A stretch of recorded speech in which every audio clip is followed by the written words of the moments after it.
देखो इमरान भाई, as usual 4 unit है। तो 4 यूनिट में यूनिट 3 और 4 से शुरू करते हैं। इसमें सारे नोट्स हैं, ठीक है। तो यूनिट 3 और 4 से शुरू करते हैं, क्योंकि ये एक एक क्वेश्चन में निपट जाती है, ठीक है। ये सब देखने की ज़रूरत नहीं है अभी जो मैं बोल रहा हूँ। देखो, यूनिट 3 में हमारे 2 टॉपिक्स होते हैं। एक होता है हमारा लैप्लास होता है, लैप्लास, और एक होता है हमारा फोरियर ट्रांसफॉर्म, ठीक है। तो लैप्लास एंड फोरियर ट्रांसफॉर्म में से मैम ने तो बहुत ज़्यादा चॉइस आएगी, 15-15 मार्क्स के 2 क्वेश्चन आएंगे, जिसमें से एक लैप्लास पे होगा और एक फोरियर ट्रांसफॉर्म पे होगा। बट एंड में धोखा हो गया, 15 मार्क्स का एक क्वेश्चन आया, 2 क्वेश्चन आए, उसमें से दोनों के ना 2-2 पार्ट थे। पहला पार्ट लैप्लास पे था, दूसरा पार्ट फोरियर पे था, और एक में 8 मार्क्स थे, एक में 7 मार्क्स थे। तो इससे ना धोखा हो गया हमें, ठीक है। तो मतलब दोनों टॉपिक पढ़ के जाना है। तो यूनिट 3 में सिर्फ लैप्लास और फोरियर ट्रांसफॉर्म है। यूनिट 4 में हमारी, मैं बताऊंगा इन सब के बारे में बताऊंगा। पार्शियल डिफरेंशियल इक्वेशन ये सब कुछ नहीं है, ये सब बेकार है। 1D वेव इक्वेशन है, 1D हीट इक्वेशन है, बस ये दोनों टॉपिक्स हैं। तो ये बहुत ही बेसिक है। तो इस पर ना लैप्लास पे एक प्लेलिस्ट देख लेना, लैप्लास एंड फोरियर पे मैंने भेजी है, शेयर करी है, मैं हाईलाइट भी कर दूंगा अलग से। और इस पे एक वीडियो, इस पे एक वीडियो, इस पे मैंने जो अपने टाइम पे वीडियो देखे थे ना, वो मैंने स्टोर कर लिए थे व्हाट्सएप पे, सेव कर लिए थे मैंने उसकी लिंक, तो वही शेयर कर दूंगा। तो इस पे 2 वीडियो देखनी है। लैपटॉप से फोरियर मिला के 10-15 वीडियो है, छोटी छोटी है, बस 10-15 मिनट की। तो ये आराम से कवर हो जाएगा। मैं यहाँ पे फॉर्मूला वगैरह समझा दे रहा हूँ, अप्रोच समझा दे रहा हूँ। क्वेश्चन में कैसे लगाना है ये सर समझेंगे, गजेंद्र पुरोहित सर। अब आते हैं यूनिट 1 और 2 पे। यूनिट 1 में कॉम्प्लेक्स नंबर है, बेकार है, 2 नंबर का क्वेश्चन आता है ऐसे। कॉन्टिन्यूटी डिफरेंशियबिलिटी, ठीक है। कॉन्टिन्यूटी डिफरेंशियबिलिटी में ये सब कुछ नहीं आता, सब बकवास है। उसमें कॉशी रीमान इक्वेशन चेक करने आता है, एनालिटिक फंक्शन है या नहीं। क्वेश्चन में आता है check this given function is analytic और नॉट। और एनालिटिक चेक करने का एक क्राइटेरिया होता है कॉशी रीमान इक्वेशन होल्ड कर दी नहीं कर दी। ये क्या होती है बताऊंगा मैं, ठीक है। तो ये हो गया हमारा। फिर इंटीग्रल कॉम्प्लेक्स प्लेन है, ये सब बेकार है। कॉशी इंटीग्रल थ्योरम भी यूज होता है हमारा, और Cauchy integral for higher order derivative, Cauchy Riemann, Cauchy integral higher order derivative, ये 3 यूज होता है हमारा, ठीक है। फिर आती है सिंगुलैरिटी। सिंगुलैरिटी देखना, ये सब बस यूज होता है, जैसे 1 2 3 4 5 समझाते हैं, नंबर समझाते हैं, फिर उनकी एडिशन समझाते हैं, मल्टीप्लिकेशन समझाते हैं। तो सीरीज वो है कि इस फॉर्मेट में अगर क्वेश्चन दिया हुआ हो तो ऐसे फॉर्मेट में बन जाएगा, बस हमें फाइनली सॉल्व करना पड़ता है। सिंगुलैरिटी पे तुम्हें पूरी वो देखनी पड़ेगी, प्लेलिस्ट, क्योंकि मुझे खुद अच्छे से क्लियर नहीं था उस टाइम पे, पता नहीं कैसे हो गया था मुझसे। इसमें एक्सपेंशन सिंगुलैरिटी समझने के लिए एक्सपेंशन एंड सीरीज आनी चाहिए। सीरीज में भी ये है कि ऐसे फॉर्मेट में बन जाए तो ऐसे खोजना चाहिए, इसमें इंडिविजुअल क्वेश्चन नहीं बनता है। सिंगुलैरिटी के क्वेश्चन बनाने के लिए ये यूज करते हैं हम, ये यूज करते हैं हम, ठीक है। फिर ये बाइलिनियर ट्रांसफॉर्मेशन आते हैं, ट्रांसफॉर्मेशन आते हैं कुछ तरीके के, ठीक है। तो इस पर आ जाता है क्वेश्चन। कॉन्फॉर्मेशन में मैपिंग में भी क्वेश्चन आ जाता है, छोटा सा आता है क्वेश्चन। ये सब हार्मोनिक फंक्शन वगैरह 2-2 नंबर वाले, ये लंबा क्वेश्चन कुछ भी नहीं आता, इसमें लंबा क्वेश्चन कुछ नहीं आता, बस खत्म। स्टार्ट करते हैं हम यूनिट 1 कॉम्प्लेक्स नंबर से। कॉम्प्लेक्स नंबर क्या है, रूट होते थे ना हमारे, जिस भी नंबर का नेगेटिव रूट होता है, नेगेटिव में आ जाता है, तो हम बोलते हैं ना नेगेटिव वैल्यू का रूट अनडिफाइंड। तो अनडिफाइंड मतलब कॉम्प्लेक्स नंबर आ जाता है, ठीक है। नो रियल रूट एग्जिस्ट, हम ये कहते थे ना, minus b plus minus root b square minus 4ac by 2a। ये था हमारा डिस्क्रिमिनेंट मेथड रूट निकालने का। सेकेंड डिग्री पॉलिनोमियल इक्वेशन का रूट निकालते हैं तो ऐसे निकालते हैं, जैसे एक क्वेश्चन है 2, इसका तो सिंपल निकल जाएगा। बट सेकेंड डिग्री पॉलिनोमियल होता है ना, स्क्वायर वाले terms, plus B X plus C, इसके रूट निकालते हैं हम अगर। तो अब हमारा कॉम्प्लेक्स नंबर जब नेगेटिव हो जाए, रूट डी हमारा बी स्क्वायर माइनस 4ac/2a हमारा ये नेगेटिव हो जाए, तो कॉम्प्लेक्स नंबर आता है। इसमें ना टर्म आता है आयोटा, रूट -1 होता है हमारा आयोटा। तो इसके लिए स्टैंडर्ड फॉर्म होती है, जैसे होता है ना y equals to mx plus c, straight line की इक्वेशन है। ऐसे स्क्वायर की इक्वेशन हो गई, मतलब स्क्वायर्ड लाइन की इक्वेशन हो गई, ax square plus bx plus c। वैसी कॉम्प्लेक्स नंबर की होती है z equals to x plus delta y। X और वाई हमारा ये रियल पार्ट्स होते हैं, आयोटा हमारा इमेजिनरी होता है। इसका जो मॉड्यूलस होता है वो होता है root x square plus y square. Modulus मतलब मैग्नीट्यूड। आर्ग्यूमेंट होता है हमारा tan inverse y by x. ये सिंपल तुमने क्वाड्रेटिक इक्वेशन पढ़ी होगी। क्वाड्रेटिक इक्वेशन और ये वेक्टर्स वगैरह तो बेसिक है। एक्स एक्सिस और वाई एक्सिस है, कॉस थीटा ये वाली एक्सिस होती है, साइन थीटा ये वाली एक्सिस होती है, वाई बाई एक्स तो वही सारे बेसिक है। इसमें ना एक कुछ प्रॉपर्टीज होती है। जो z का रियल पार्ट होता है, एक होल इमेजिनरी नंबर है, कॉम्प्लेक्स नंबर है, इसका ना रियल और imaginary part z plus Z bar by to real part होता है, z minus Z bar by two iota imaginary part होता है। आयोटा इमेजिनरी पार्ट वो होता है जिसमें आयोटा आता है। आयोटा की वैल्यू होती है रूट माइनस वन।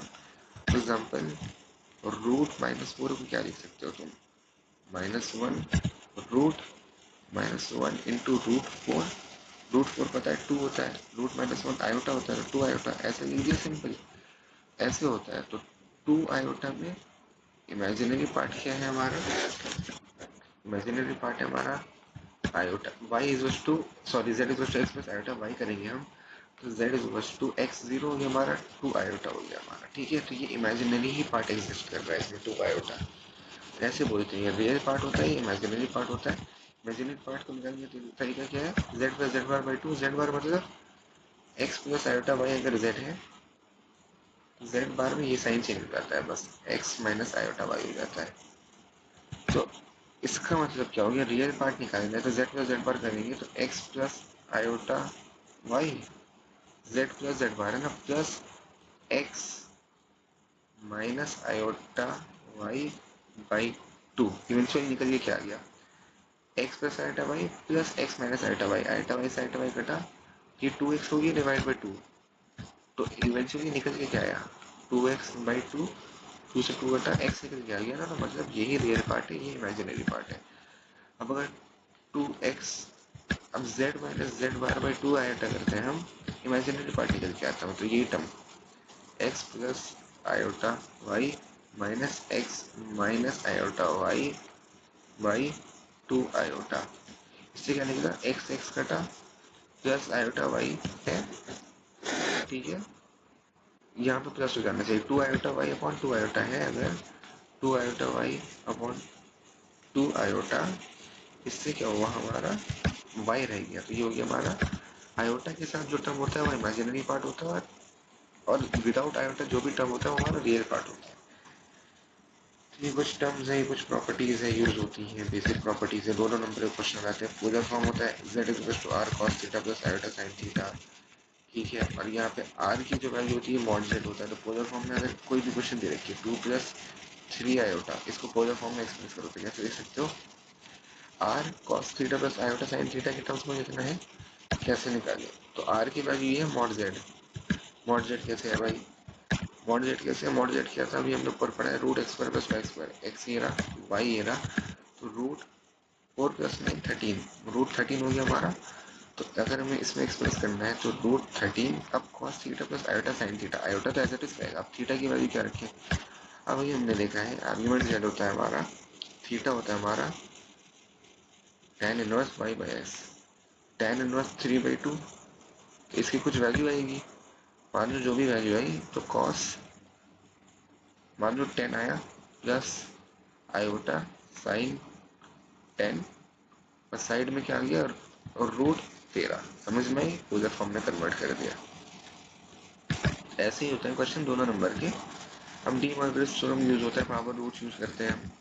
इसमें अगर z की पावर n निकालनी है तो ऐसे होगा, r की पावर n वगैरह हम n के टर्म्स में दिया हुआ, जैसे z स्क्वायर निकालने के लिए दिया हुआ, तो हम ये चीज यूज कर सकते हैं। और अगर z रूट z दिया हुआ, रूट z तो ये होता है ना z की पावर वन बाई टू, अगर क्यूब रूट दिया हुआ तो z की पावर वन बाई थ्री, तो हम ये कॉन्सेप्ट यूज करके निकाल सकते हैं। सिंपल हो गया हमारा। अब ये कुछ ट्रिग्नोमेट्री के कॉन्सेप्ट हैं, ये यूज होते हैं बेसिक टर्म्स में। ठीक है, अब आते हैं कॉन्टिन्यूटी डिफरेंशिएबिलिटी। कॉन्टिन्यूटी में ये चीज है हमारी, ये सब कहानी है। ठीक है, ये सब कहानी किसी काम की नहीं, डिफरेंशिएबिलिटी ये सब कहानी किसी काम की नहीं है। मेन चीज क्या है हमारी, सिर्फ क्वेश्चन वाली बात है, U S is two V Y is two, देखो U X is two V Y, V X minus V X, ये क्या है ये बताऊंगा, यू वाई हमने ना कॉची रीमान में ये प्रूव करना होता है, किसी भी फंक्शन को एनालिटिक फंक्शन बोलना होता है तो कॉची रीमान हमें प्रूव करनी पड़ती है, एनालिटिक निकालते हैं। अब u और v क्या है, इसका मतलब है कोई भी इक्वेशन दे रखी है u और v के टर्म्स में, सॉरी x और y के टर्म्स में, तो हम ना एक टर्म लेते हैं del u by del x is equals to, ये u का मतलब है u के टर्म्स में डिफरेंशिएट, x के टर्म्स में डिफरेंशिएट करो u वाले टर्म को, v का मतलब है v y के टर्म्स में डिफरेंशिएट करो v वाले टर्म को, फिर दोनों को, इसमें क्या है v वाले के टर्म को x के टर्म्स में डिफरेंशिएट करो और u वाले टर्म्स को y के टर्म्स में डिफरेंशिएट करो, माइनस से इक्वेट कर दो। नीचे दिखाता हूँ, यहाँ पे तो कोई क्वेश्चन नहीं है, एक मिनट में दिखा रहा हूँ तुम्हें, क्वेश्चन दिखाता हूँ इसमें।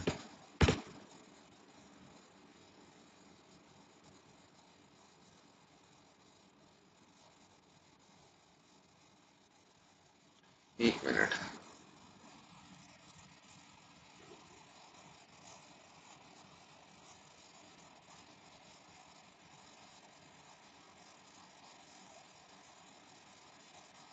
ये वीडियो भी शेयर कर दो, क्वेश्चन रेफर करने के लिए पेज तो करी थी, बेसिक लेवल मैंने यहाँ पे तुम्हें समझा दी। एक्स्ट्रा क्वेश्चन करने हैं यूट्यूब से देख के खुद सीखने पड़ेंगे, उसके अलावा मेरे क्वेश्चन देखने हैं तो तुम यहाँ पे देख सकते हो। ये बेसिक हमारे इस पे है, ये कुछ डेफिनेशन है, ये सब बेसिक हमारे कॉम्प्लेक्स नंबर पे है, ये डेफिनेशन वगैरह है, डिफरेंशिएबिलिटी, कॉची रीमान, ये रही हमारी क्वेश्चन का है। हाँ ये देखो ये फंक्शन दे रखा है, कहाँ गया, हाँ देखो u और आयोटा v, तो x प्लस आयोटा y बताया था ना मैंने, तो ये जो टर्म होता है आयोटा के साथ वो u और v के टर्म्स में भी हम इसे एक्सप्रेस कर सकते हैं, ठीक है, u और v के टर्म्स में रिप्रेजेंट कर सकते हैं हम, ठीक है, ये होता है फंक्शन हमारा। एक क्वेश्चन है, तो u हमने ये मान लिया, v हमने मान लिया, अब हमने u को डिफरेंशिएट करा विद रिस्पेक्ट टू x, सिर्फ x के टर्म्स में करना है, y वाला टर्म जीरो हो जाएगा, ठीक है, ठीक है, तो डिफरेंशिएशन तुम्हें रहनी चाहिए, x वाला टर्म जीरो कर दिया हमने, बाकी y में जहाँ x नहीं है वो जीरो, ऐसे हमने इक्वेट करा, सबको डिफरेंशिएट करा आपस में जैसे करना था, ऊपर दिखाया गया है। फिर हमने चेक किया अगर ये दो टर्म बराबर है जो कि ऊपर वाली इक्वेशन है, तो हमारा कॉची होल्ड हो रही है, तो ये एनालिटिक फंक्शन है, बनना नहीं है। तो इसमें बहुत सारे क्वेश्चन है, बेसिक चीज़ यही है, हमें डिफरेंशिएशन सही से करना पड़ता है, बाकी ये सब बेकार है, ये सब एकदम बेकार है, ये खाली थियोरेटिकल कॉन्सेप्ट है। अब हमें ऐसे ही इंटीग्रेट करना पड़ता है, ठीक है, ये भी क्वेश्चन में सीधा पूछता है क्वेश्चन इंटीग्रेट करके दिखाओ उसका, तो F Z upon Z minus से ये तरीका है, और ये अगर एन के टर्म्स में तो ये तरीका है। सिंगुलैरिटी पे ये सीरीज पे मैं बताना चाहूँगा, इसमें मैं क्वेश्चन दिखा देता हूँ, तो पीडीएफ में देख लेना, ये जो क्वेश्चन इंटीग्रेट दिखाया गया है, हमें ये सब बेकार है, लंबा है। क्वेश्चन इंटीग्रल थ्योरम ये रहा, इसे क्वेश्चन इंटीग्रल थ्योरम से इसकी वैल्यू निकालो, उसमें ना फाइंड वाली वैल्यू होती है, फाइंड करके दिखाओ, तो ये सारी चीज़ें क्वेश्चन इंटीग्रल लगा के हमने फाइंड करी है। तो देखो अगर तुम्हें एक मिनट में समझ आ जाए फिर मैं सजेस्ट करूँगा कि ये सब तो ऐसे देख लो, लेकिन सिंगुलैरिटी में बेटा प्लेलिस्ट देखो, क्योंकि वो थोड़ी थ्योरी से रिलेटेड है। मैं सीरीज समझा देता हूँ, सीरीज का मेन मकसद क्या होता है, कोई भी टर्म हमारा क्वेश्चन में अगर इस फॉर्मेट में आ जाए, ठीक है, तो उसे ऐसे खोजना पड़ता है। सीरीज का मेन मकसद ये होता है, जैसे 2x/3 इंटू 4 पाई, तो मान लो एक सीरीज होती होगी, मान लो चलो ये मैंने क्वेश्चन दिया है, सीरीज के हिसाब से मैं दिखा रहा हूँ 2y/3, तो अगर मैं दिखा दो क्वेश्चन में क्या दिया हुआ हो, अगर मान लो क्वेश्चन दिया हुआ है एक रैंडम सीरीज होती, सीरीज का मकसद क्या होता है मैं बता रहा हूँ, कि कोई भी चीज 2/3 पाई के मल्टीपल्स में हो, कोई भी टर्म हो, तो ऐसे खुलेगा y प्लस 3y तो प्लस ऐसे, ठीक है, 2/3 जो भी, अगर मान लो वाई स्क्वायर होता तो y² plus 3y² plus 5y²। इसका बेसिक पॉइंट यही होता है कि किसी भी चीज़ को एक फॉर्मेट में कन्वर्ट करो, फिर सीरीज लगा के ओपन करो, फिर रियल पार्ट और इमेजिनरी पार्ट अलग करो, जैसे ऊपर रियल और इमेजिनरी पार्ट अलग कर देते, यहाँ पे भी दो टाइप के पार्ट होते हैं हमारे, रेगुलर पार्ट, प्रिंसिपल पार्ट होता है हमारा। उसे अलग करके हमें दिखाना पड़ता है एंड में क्वेश्चन में कि ये देखो हमने फाइनली सीरीज आके ओपन कर दिया, ये हमारा रियल पार्ट है, ये हमारा प्रिंसिपल पार्ट है। तो ये 3 टाइप की सीरीज में अलग अलग फॉर्मेट में अलग अलग तरीके से खोलते हैं हम। सिंगुलैरिटी में प्लेलिस्ट देखो, ये शॉर्ट नोट से देखने से समझ में आ जाएगा। प्लेलिस्ट में सजेस्ट करूँगा, उसके अलावा मुझे खुद याद नहीं। और उसमें सीरीज की भी यही है, अब अगर हमें 1 + x⁻⁻1 जैसा कोई फॉर्मेट बनना तो कैसे खोल सकते हैं, ऐसे खोल सकते हैं। सीरीज और एक्सपेंशन इंपॉर्टेंट है, इन्हें याद करना होता है, सिंगुलैरिटी प्रूव करते हैं। सिंगुलैरिटी का मतलब क्या है? सिंगुलैरिटी का मतलब ये है कि तो हमें चेक करना पड़ता है कौन से टाइप में। सिंगुलैरिटी कुछ नहीं, एक टाइप होता है हमारा, कौन से टाइप में हमारी चीज लाइक करती है। एक कंडीशन होती है, अगर less than greater than equal to x जैसे कंडीशन होती है, अगर ये है तो ये यहाँ पे लाइक कर रही है, यहाँ पे लाइक कर रही है, यहाँ पे लाइक कर रही है, वैसे सिंगुलैरिटी में होता है। अगर इनफाइनाइट आ जाए तो ये वाली सिंगुलैरिटी, जीरो आ जाए तो ये वाली है, अगर बराबर आ जाए तो ये वाली। तो वो क्वेश्चन तुम देख के समझ में आएगा। बाइलिनियर ट्रांसफॉर्मेशन वगैरह बहुत ही बेसिक है, सिंगुलैरिटी के ही अंदर पार्ट्स हैं, तो ये इतना कुछ हार्ड नहीं। फंक्शन वगैरह बेसिक है कि हर फंक्शन का एक वो बताओ, जेड इसको क्लोजर फॉर्म बताओ, हर डिफरेंट डिफरेंट टाइप के फंक्शन होते हैं, उसको क्लोजर फॉर्म निकालना होता है। निकालना नहीं होता, रटना होता है, डेरिवेशन नहीं है, रट के जाना पड़ता है। ये मैंने यहाँ पे अच्छे से कर रखा है लॉन्ग नोट्स में, तुम रेफर करोगे दिख जाएगा, क्वेश्चन भी है लॉन्ग नोट्स भी है। ठीक है, ये ट्रिग्नोमेट्रिक में भी यही है, ट्रिग्नोमेट्री में भी सेम चीज है, ट्रिग्नोमेट्रिक फंक्शंस में भी रट के जाना है डेरिवेशन। ठीक है, ये डेरिवेशन रटी नहीं, ये कोई समझने वाली चीज नहीं है। प्योर फॉर्मूले भी रटी हुई चीज है, समझने वाली चीज नहीं, बाकी लैपलास है। लैपलास का बेसिक फॉर्मेट ये होता है, एक कन्वर्जन है, एक तरीके की ट्रांसफॉर्मेशन है लैपलास और फोरियर में एक टाइप के फंक्शन को दूसरे टाइप ऑफ फंक्शन में कन्वर्ट करो बेस्ड ऑन अ फॉर्मूला जो याद करना पड़ता है। तो इसके लिए मेन चीज क्या है, क्वेश्चन में जो भी दिया हुआ होगा उसे तुम आइडेंटिफाई करो कि पहले कौन से टाइप का लैपलास लग सकता है, डिफरेंट डिफरेंट टाइप से आइडेंटिफाई करा तुमने। फिर तुम्हें एक टाइप के क्वेश्चन को दूसरे टाइप पे कन्वर्ट करना है, तो तुम्हें टाइप आइडेंटिफाई करेगी कौन सा फॉर्मूला लग रहा है इनमें से। जब समझ में आ गया कि ये वाला फॉर्मूला कोई सा भी लग रहा है तो वो लगा दिया और फाइनल आंसर लिख दिया, बस यही है लैपलास से पूरे में यही है। एक टाइप के फंक्शन को दूसरे टाइप के फंक्शन में कन्वर्ट करना पड़ता है बेस्ड ऑन अ फॉर्मूला। और वो कैसे कन्वर्ट करना है, हमें कब पता चलेगा कि इस टाइप का फंक्शन हो तो ऐसे कन्वर्ट करेंगे, उस टाइप का फंक्शन हो वैसे करेंगे। वो डिफरेंट डिफरेंट टाइप्स होते हैं फंक्शन के, ठीक है, अगर फॉर्मेट्स होते हैं, ये अभी समझ में नहीं आ रहा होगा, एल मतलब कन्वर्जन है, फॉर्मेट्स होते हैं वो देख के समझ में आ जाएगा प्लेलिस्ट। ठीक है, ये सब लैपलास के अंदर आते हैं। ठीक है, इतने दिमाग लगाने की जरूरत नहीं। ये पार्शियल डिफरेंशियल इक्वेशन ये सब बेकार है, सब बेकार है, किसी काम की नहीं है। ये बहुत ही बेसिक लेवल पे, अगर मान लो एक्स वाई जेड 3 दे रखा है फंक्शन, ठीक है, फंक्शन 3 का है एक्स वाई जेड, जिसमें पार्शियल सिंग देखो एग्जैक्ट डेरिवेटिव क्या होता है ना, x y z plus y. तो अगर हम नॉर्मल सीधा खड़े डंडी का डी वाई डी एक्स करें इस टर्म को, फंक्शन को, तो क्या होगा, एक्स के टर्म से डिफरेंशिएट करें तो सिर्फ एक्स डिफरेंशिएट होगा, बाकी कांस्टेंट हो जाएगा। तो इसमें क्या होगा, एक्स वाई जेड को डिफरेंशिएट करें एक्स के टर्म्स में, तो वाई जेड कॉन्स्टेंट बाहर, एक्स बाई एक्स 1 हो गया हमारा, तो वाई जेड बाहर आ गया। अब इसमें क्या हुआ, सिर्फ वाई के साथ एक्स नहीं तो ये टर्म 0 हो गया हमारा। ठीक है, वाई जेड आना चाहिए आंसर। बट अब क्या होता है हमारा कि अगर पार्शियल डेरिवेटिव लगाए हम, पार्शियल डेरिवेटिव में बेटा कॉन्सेप्ट बदल जाता है, पार्शियल डेरिवेटिव में डिराइव करने का तरीका अलग है थोड़ा। ठीक है, उसमें जीरो वगैरह नहीं आते, उसमें ऐसे वाला फॉर्मेट आता है, एक टर्म्स को दूसरे टर्म्स में, एक फंक्शन को दूसरे फंक्शन के टर्म्स में डिफरेंशिएट करना, तो हम क्या कर सकते हैं, उसी फंक्शन को एक्स के टर्म से डिफरेंशिएट करा, फिर एक्स के फंक्शन को दूसरे टर्म से डिफरेंशिएट करा। बेसिकली हमें न्यूमरेटर और डिनोमिनेटर चाहिए, न्यूमरेटर में हमने एक जगह न्यूमरेटर रखा, एक जगह डिनोमिनेटर रखा, बाकी ये दोनों कांस्टेंट हो गए। तो इससे क्या हुआ ना, हमें ये इन्फॉर्मेशन अननोन होती है, सीधा सीधा अननोन होता है। तो जेड की फंक्शन को हम एक्स के टर्म से डिफरेंशिएट कर दें अगर, तो हमें एक फंक्शन आ जाएगा, आंसर वैल्यू आ जाएगी। एक्स के फंक्शन को यू के टर्म्स में डिफरेंशिएट कर दे तो ये चीज हमारी ना पॉसिबल होती है, डायरेक्ट पॉसिबल नहीं होता।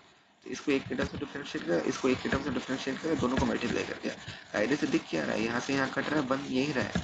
बट अगर हम करने जाएंगे क्वेश्चन में तो अलग अलग टर्म्स है, एक्स के टर्म्स में डिफरेंशिएट हो रहे हैं, यू के टर्म्स में डिफरेंशिएट हो रहा है, तो ये हम क्वेश्चन में अचीव कर सकते हैं, देखने में भले ही कट रहा हो। तो ये इस तरीके का है बेसिक है, ये इस पे हुई तो क्लियर है, इसमें 7 स्टेप्स हैं। इसमें बस solution of heat wave equation एक क्वेश्चन दिया हुआ होता है उसका सेम दुनिया भर के क्वेश्चन सेम होते हैं। ठीक है, जैसे हम क्लास में चैप्टर 4 था ना हमारा प्रिंसिपल ऑफ मैथमेटिकल इंडक्शन, उसमें हमारे स्टेप सेम होते थे। हमें फाइनली कुछ प्रूफ करना था, जैसे आ रहे थे, सेम कॉन्सेप्ट यहाँ पर है। 7 या 4-5 स्टेप्स हैं, स्टेप्स फॉलो करो, दुनिया भर के क्वेश्चन कैसे भी बदल गए, स्टेप सेम रहेंगे, जाओ आंसर निकालो, स्टेप मार्केंगे इसमें, आंसर रहना है। तो बस ये है प्रॉपर 4 यूनिट में। ठीक है, अब मैं तुम्हें यूट्यूब प्लेलिस्ट ऑन स्पॉट वहाँ पर बता दूंगा व्हाट्सएप में कि ये पढ़नी ही पढ़नी है तुम्हें।